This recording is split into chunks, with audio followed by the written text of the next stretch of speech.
This will be our only press conference for today in the near future. We just want to send out our condolences, our continued thoughts and prayers to the individual involved in the accident. Also, all other employees as they wait to see what their future holds. ATF has been talking to the individual that was sent to the hospital for burns, and he's doing great. The company also has been talking to him, and he's in high spirits, and he's just worried about what's going on here.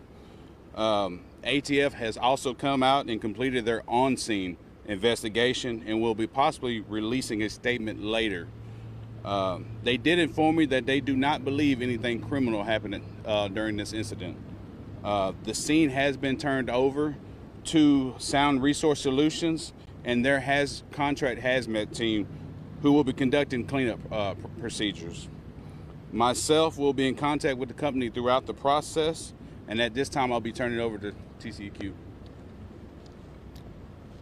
Good afternoon, Ryan Bice, TCEQ.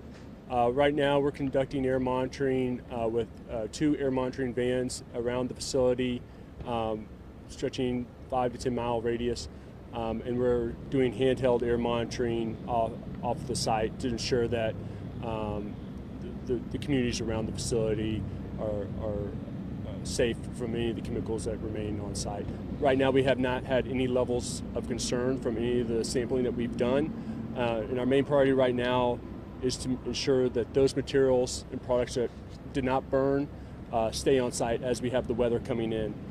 So the responsible party, the company, has been willing to do what's necessary and has built up berms around the facility to ensure that if any rain does happen, those materials and products don't flow off-site through that. So right now, that's our main priority, and we'll continue to do air monitoring through the rest of today and foreseeable future.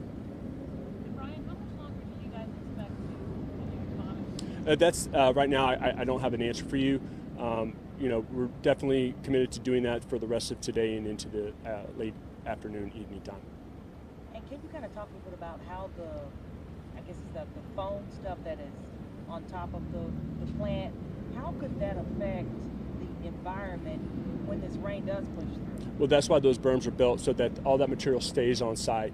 There will be a remediation plan put in place that all that product will be disposed of and moved off site into an authorized facility.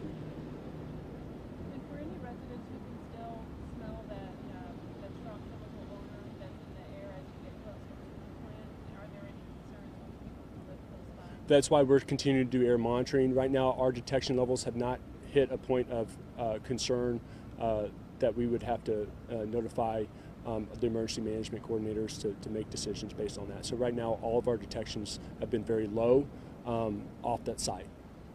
And we still don't know what was possibly burning and may have been into the air. We still don't know. I know you guys don't have a detection right now, but do we know what may have been burning? All that will come out later on with ATF. So we're gonna have 5 more questions, then we'll have a closing.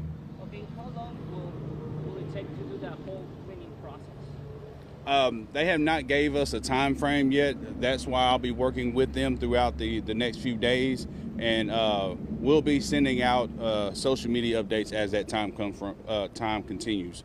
Also, you can also send out an email to my office, and we'll give out updates through there.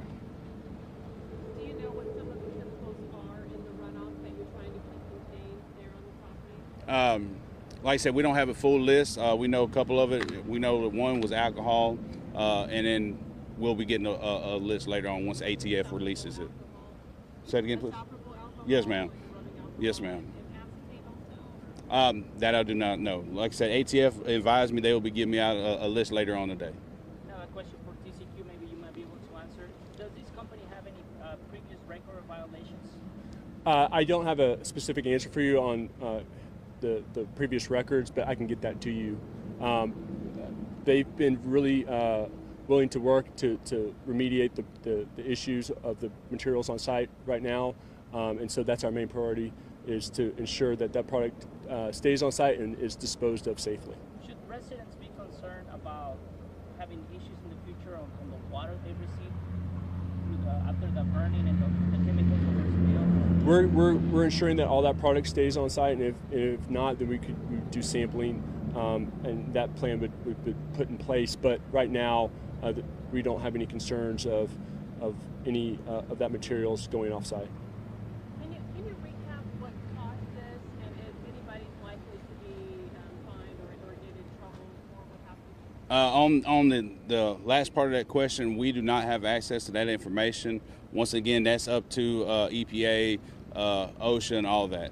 The first part to answer your question is that that's part of the investigation. Like I said, they don't think anything criminal happened. They just understand that while talking to the person that was operating the forklift, that there was an accident that happened.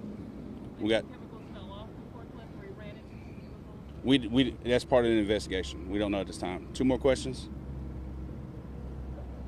What if residents do start developing, an itchy throat, their eyes start burning? Who should they obviously call 911? But who should they contact? Your office, or should the TCEQ be called?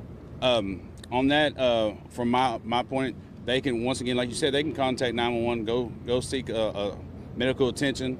Send me an email or reach out by phone call. And I would stress that they would contact their county public health officials.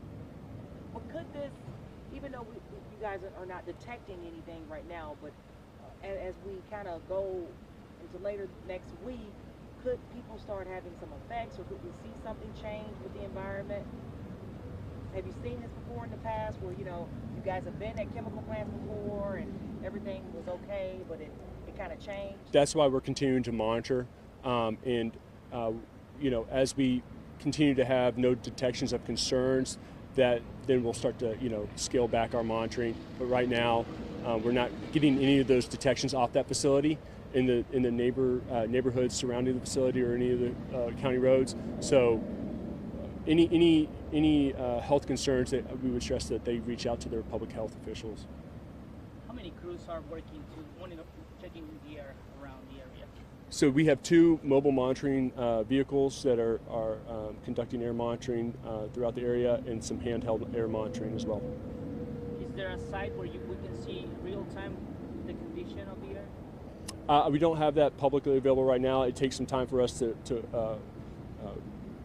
quantify those data points and ensure that their accuracy is there. So if you need that information, I can get that to you a little bit later. We just want to say thank y'all for y'all's time and questions. We just want, as a county, we want to extend our thanks to the local mutual aid agreements that we have, our local emergency response, our state partners, and the individuals that also donated the food and waters for our crews. We also want to say thank you to the community and to the media for being patient and working with us. Thank y'all once again, and y'all have a nice day. To make decisions based on that. So right now, all of our detections have been very low off that site.